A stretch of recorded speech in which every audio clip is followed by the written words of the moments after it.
All right, welcome back. Sorry I had to take a break from from this. So I'm going to bring our syllabus back up here.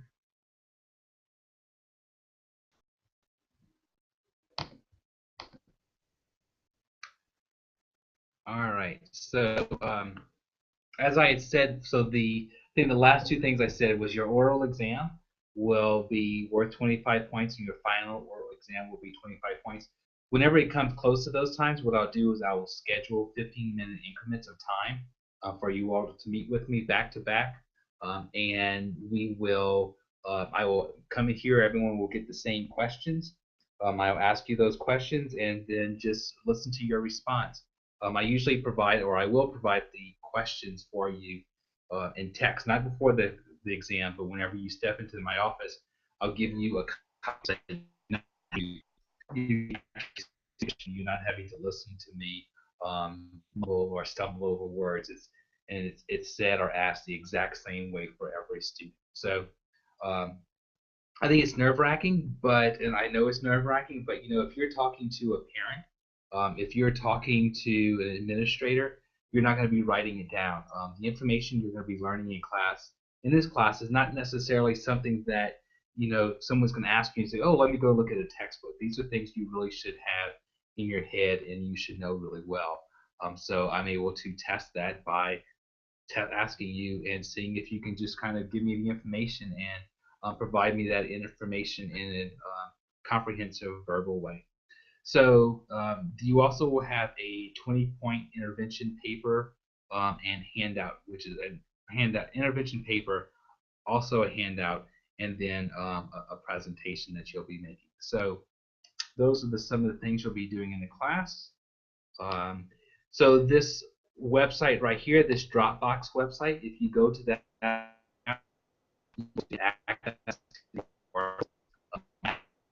all the articles that I have listed for you below here are actually already in there. However, I might be making some changes to those, so don't go and download them all today. You can go and download those that are for August 28th, because those articles are that you need to read and that are in there already. So looking at the 28th, if you are already very familiar with um, CBM type stuff, and I'm not just saying that you've given it before, but I mean that you understand why we give it, you understand why it's better than the standardized achievement test, and those sort of things, then you don't need to read. Essentially, you don't need to again. If you've read them before, you should read those articles. First, these articles in the order that they are listed there. Okay. So then the next class will be on fluency and opportunities to respond. Then we're going to have a meeting with Dr. Ayres, or not with him, but after Dr. Ayres meets with you all, I will meet with you all. Then a problem solving meeting on a problem solving. This brief experimental analysis class might get changed. Um, the other thing is I need to speak more to Dr. Ayres about this, but I am not sure. It might be that we meet on this September 10th, but we do not meet on September 11th. Um, I'm thinking right now that's how that will occur. So we will meet on the 10th, but we will not meet on the 11th. But I will discuss that with you all after I get a better chance to discuss things with Dr. Ayres and see how long his class is going to last and such. There are also some things that we are making sure occur right and happen appropriately in order that you all can get your BCBA credit and have enough FaceTime hours with Dr. Ayres and myself. Okay. Um, so you'll see here that I'm asking you all to, you're going to be doing your presentation. So the first presentations will be done on November 6th. We'll have a presentation on reading fluency and a presentation on reading comprehension that day. Um, so again, these dates will most likely be adjusted after I speak with Dr. after I figure things out with how we're doing this Wednesday presentation. Okay. If you all could, these RTI presentations, I actually should have removed them. So those aren't going to be part of it. So you see this RTI presentation here.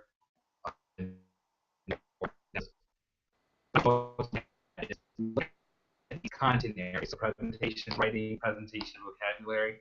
I am going to ask you to send me an email, and in that email, I want you to tell me what your preference is. I would also like you, since I'm talking about that, I would also like in that email for you to tell me what your, what experiences have you had in the classroom before, and what is your, if you have employment right now, if you could tell me what your current employment is, that would be excellent. And I just kind of want to get a sense and understanding of the class. So questions, materials, if I need to change for you to read, and different things of that nature. I think I have up here, and I mentioned that whenever I said my email address right here, so my email is spardwin@uga.edu. Do not, if I send you an email via ELC, which I might do on occasions, do not reply to that email. What you should do is always type in spardwin@uga.edu because those it just gets mixed up. So send it to spardwin@uga.edu. And then the other thing I need you to do is type it in the subject heading. Whenever you send me an email, in the subject heading, type EPSI 7330. And that just lets me know that it's from someone in this class, and it lets me filter things so that I make sure I can store information, and also make sure that I try to attend to those other emails that I might get. Okay, so again, make sure in the subject header to put EPSI 7330.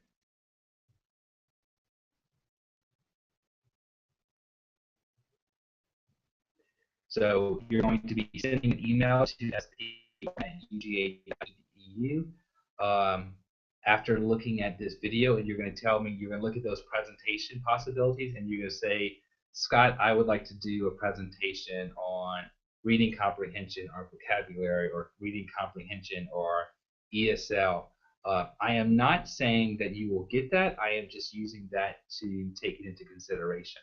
Okay, so not everyone will get what they want, but I will take it into consideration. Okay, so you're going to, the way you're going to do this paper is, there's a few ways you might handle it. One, you might say, okay, I've never had to implement an intervention before. I really don't know a whole lot about reading fluency interventions, so I'm going to go to the research literature, maybe Google Scholar, maybe to EBSCO, which is the search engine that you use through our library for journal articles and such, and you're going to type, reading fluency intervention, and you're going to see what you can get. And then you're going to read a bunch of articles and come up with the information here that you need. Another thing might be you are in a school district and they are using an intervention called Read Naturally. And so let me go back to the reading fluency. So you skim the literature, you read the literature, and you find good evidence on intervention called Fluency for Fluency Building. And you are going to, you see there are 4 or 5 articles on that. So you go ahead and you do a review of the literature for us on Fluency for Fluency Building. So now students in the classroom have an intervention now that they can leave class. Okay. Another technique you might have is maybe you are in a school, or you were in a school before, and that school relied very, very heavily on Read Naturally, and you want to know, well, what research really is there behind Read Naturally? So what you would do is you would go to the literature and you would search out Read Naturally, and you will find every article they have out there on Read Naturally, because there aren't many, and you will talk about the research related to Read Naturally. You might find that the research supports it, you might find the research doesn't support it, but you will do what you can. and you'll talk about it so that people know about Read Naturally and so that you know more about Read Naturally. You will then, another option you might take is that you might use, there's when I put in a link to it someplace else, but What Works Clearinghouse is a place where you can go, and that's a division of the Institute of Education Sciences. You can just type What Works Clearinghouse and you'll find the link to it. And they list interventions that they have or have not found support for, and they just talk about. So that's another kind of a starting place for you. But they'll also, it's a starting place and it might give you some intervention names, but it will also give you some intervention, um, some some of the articles that have reviewed that topic area before. Um, so you will, in addition to looking up, so let's say you chose an article intervention that your school's using, but you don't find a whole lot in the literature on that. So what you might do is say, okay, well, the basic components of this intervention are repeated readings and listening passage preview. So what you would do is then go to the literature and type in repeated readings and listening passage preview and try to find articles on that. So what is the basis of the intervention and what support is there for people to be using those procedures, okay? I will, and I will repeat again, I will help you out on these papers. I will not write it for you, but I will read your paper ahead of time. I will not read your paper the night before or even 2 nights before, but if you come to me 3 days before and you say, Scott, here is the outline of my paper, or here's what I have so far, would you be willing to take a look at it? If you just show up at my door, I might not be able to do that, but if you schedule an appointment with me, I am more than happy to do that for you and provide you with a good amount of feedback. I am guessing the earlier you come, the better off you are from getting my assistance with that. Okay, so I will make your presentations will be due on, and I just kind of thought about this because I am doing this thing a little bit differently this year than last year. Your presentations will be due, you're obviously going to be presenting on the day you get assigned. Will allow you to, I'm going to set a date. I'm not going to set it right now because I'll be doing it off the fly. I will set a date for you all and tell you next week when I expect all papers. I'll set you all when I expect all papers to be in. So those of you who have the presentation in the last class, you'll probably be turning your papers in before your presentation is due. And that'll just give me some time to look at things. I will also review and talk to you about your presentation. I will not be grading you on presentation style. However, I will give you feedback on your presentation style just because I believe, one of the things that we need to be doing here in academia is helping you to be a better presenter of information. So I will give you feedback on your presentation style, but I will not give you, I will not be grading you, but I will be grading you on what information you present. There have been a few times whenever I have taken off points from the presentation because it really seems like people, wasn't that they had a bad presentation style, it really seemed as if they knew very, very, very little about the information that they were presenting.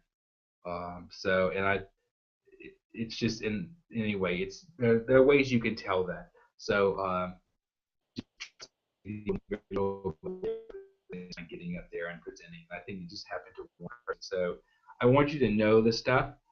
We are a very small class, and I want you to feel just as if you were presenting it to another teacher. I don't want you to have presentation anxiety over this. This is not something to have anxiety over. You're just sharing information that you've learned with the rest of the class. So when we get closer to that, or I will give more information. But what I'd like you all to do, because I don't want to have to read these line by line, but is go through these and have questions for me whenever we meet during our first meeting. I would like you to have present questions for me. So those of you who are in Gwinnett and will be taking this class, if you would like to send me your questions via email, or yeah, you can send me your questions via email, and then I will respond to them during our group class, and then you'll be able to watch my response. One of the things I try to do, so whenever you all the few nights before you're studying for the both of the exams, if someone sends me a question via email, I don't just respond to that person. I send the question and the response to all students. And I just think that's only fair, so that I'm not giving some information to some people and not giving that information to other people. All right. Okay, so I am going to close the syllabus. Please really read it closely. I didn't read every word of it, but I am expecting you to. You need to. I know what's there already. I need you to look over it closely so that you can get any questions answered that you can. And remember, I said I even wrote draft up there because at that time it is. If for some unknown reason I have not sent you a copy of that syllabus at this point, please send me an email and I will send you a copy. But I really should have sent you a copy. You should have received a copy by now. Okay, so I'm not sure why this is not. Maybe I need to pick it up.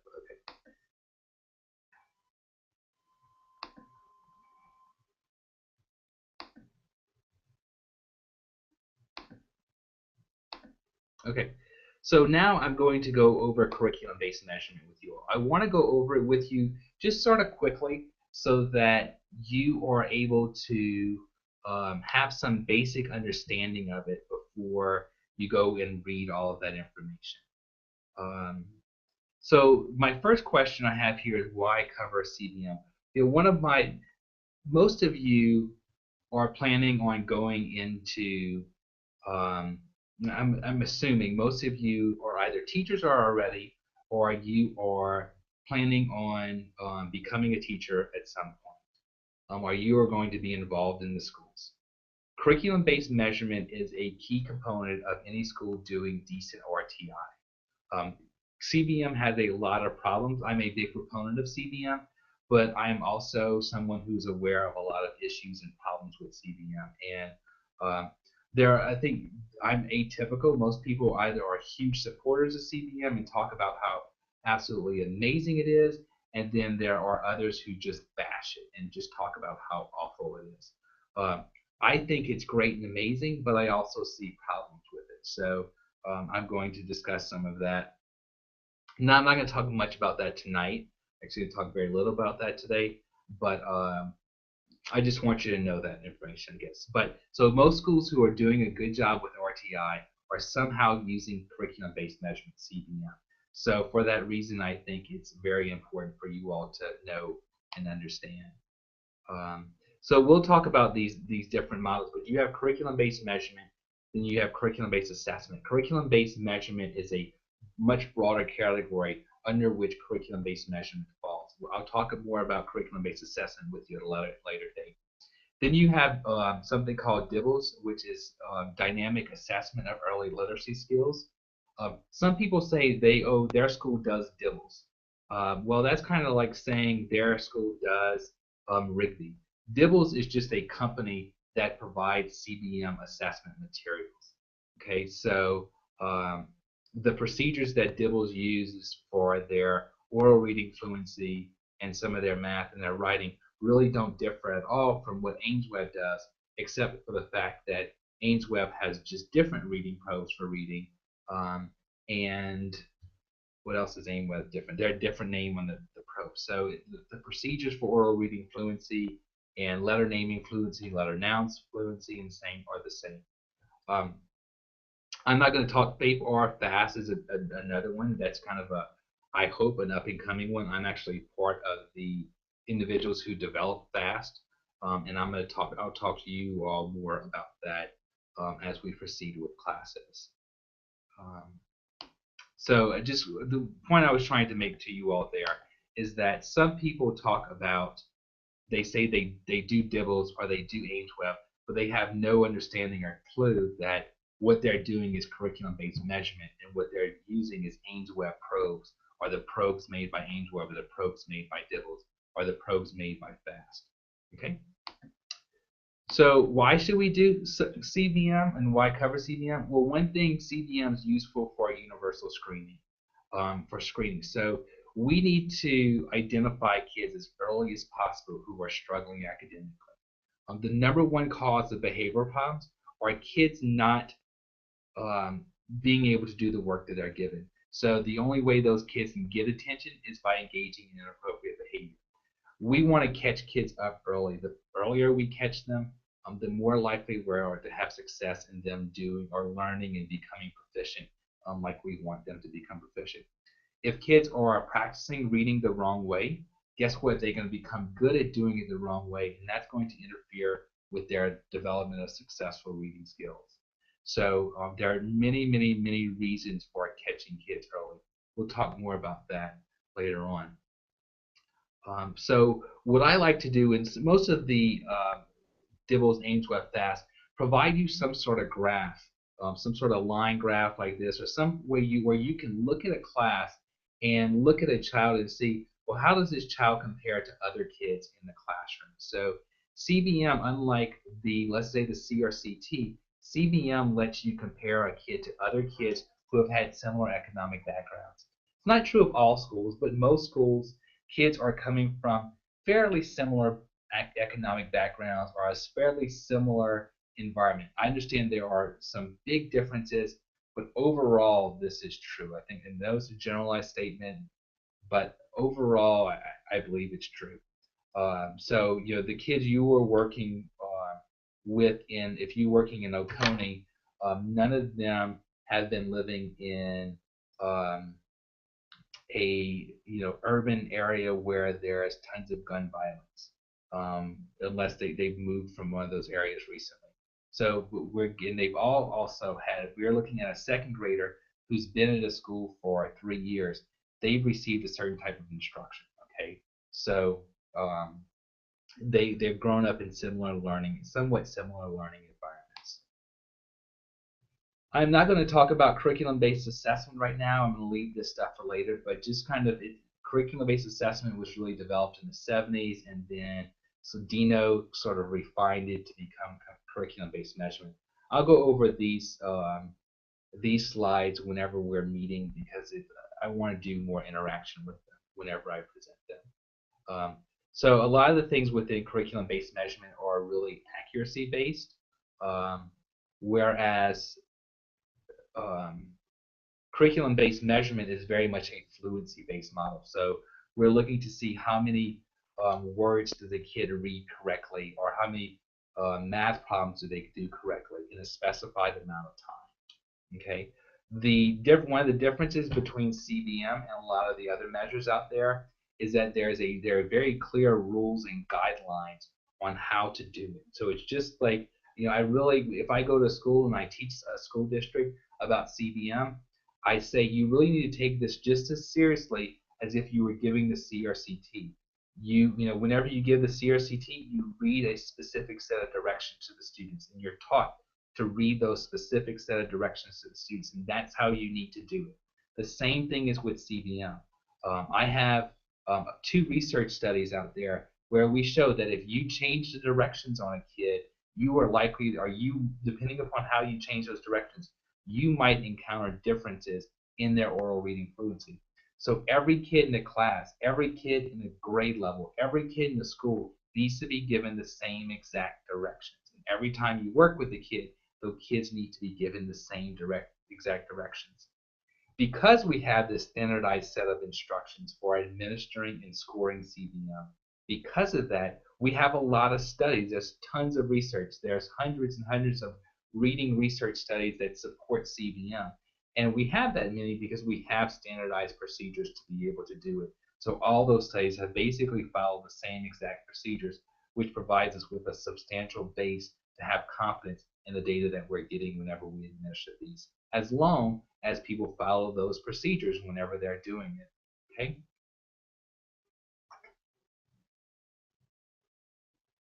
There have been a few different types of CBM that have been developed in reading, including the close, the maze, word identification type things, word meaning ones, and then reading fluency tasks.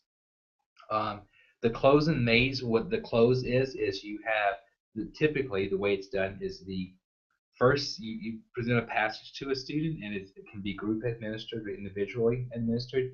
The first sentence is intact, and then thereafter every seventh word is missing, and the child writes the appropriate word that goes in it.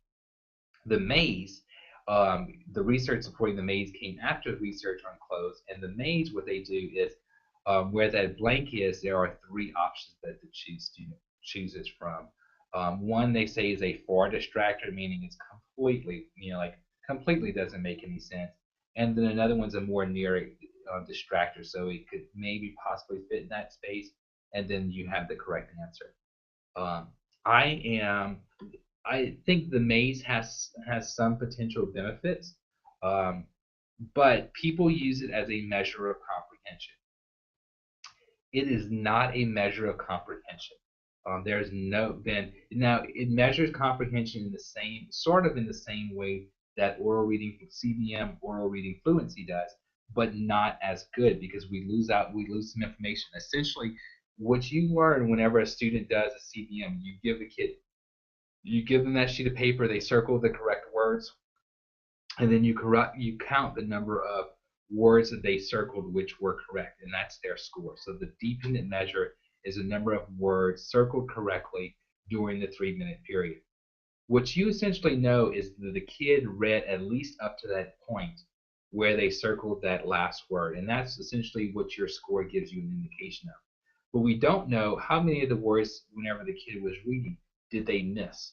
Um, if they got most of the words correct up to that point, it gives you a sense that they probably got most of them correct, but we don't know which ones they got correct, which ones they got incorrect. We don't know if they might have read to the 5 words afterwards, but because they didn't get to the 7th word and didn't circle it, they didn't get any more credit. We did a study where we ended up we took a closed probe and we completely mixed the sentences up amongst 3 different closed passages. I'm sorry, not closed, maze passages. And students' accuracy on those passages was the same whether the sentences were mixed up across 3 passages or the sentences were were all part of the same passage and were in the correct order. And essentially, what that's telling you is that people can choose the correct word without having comprehension of the text that they're reading. Now, what we're going to talk about next week is that fluency, students' skills or ability to read words accurately and with speeds is very meaningful and is a necessary component of quality or good comprehension skills. So it is a great predictor as a CBM oral reading fluency, and actually CBM maze is a great global measure of reading achievement. But a lot of schools say, okay, we give CBM oral reading fluency to measure students' oral reading fluency, but then we give the maze to measure their comprehension. All the studies that exist that compare the degree to which the maze explains variance in or is a predictor of comprehension versus looking at CBM as a predictor of comprehension. CBM oral reading fluency as a predictor of comprehension. CBM oral reading fluency always way, way, way outperforms the close. Okay, so please, if your school is making that sort of statement, stop them now. All right. So we're gonna leave this why fluency to another point as well till we present again. I just want to go over with you now how you administer CBM in math, how you administer CBM in writing, and how you do it in fluency.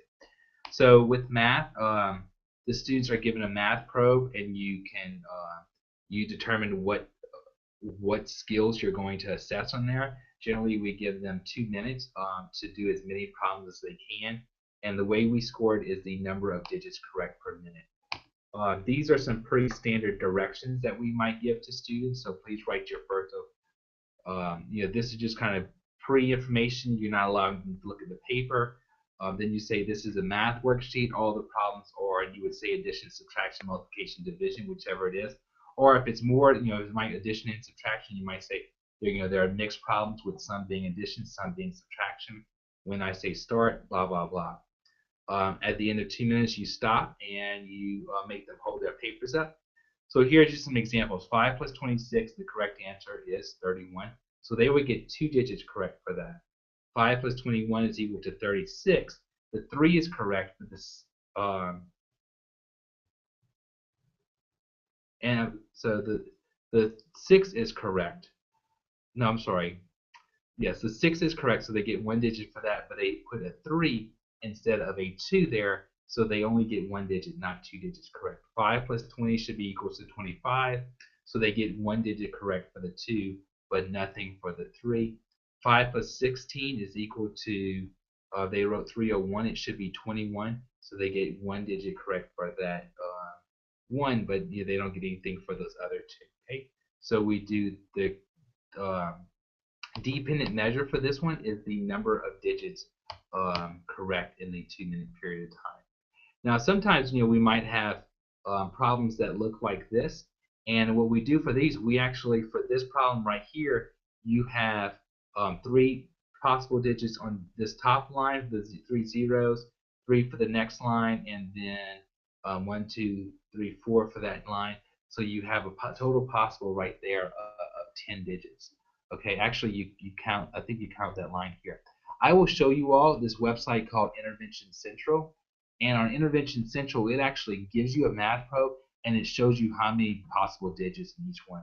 So that we'll go over that later on. I'm sorry that I'm saying you probably, I'm sure I forget about this slash right here because it's been so long since I've actually done math, and I'm trying to hurry up because I need to make it home. I'm about to stop this. Actually, I really need to stop this tape now. So we are going to make I'm going to make a third video for this series later on, probably tomorrow morning. But you won't know the difference except that I'll be in a different location. So I will start again tomorrow. Bye bye. I thought I was leaving, but apparently I am not. All right.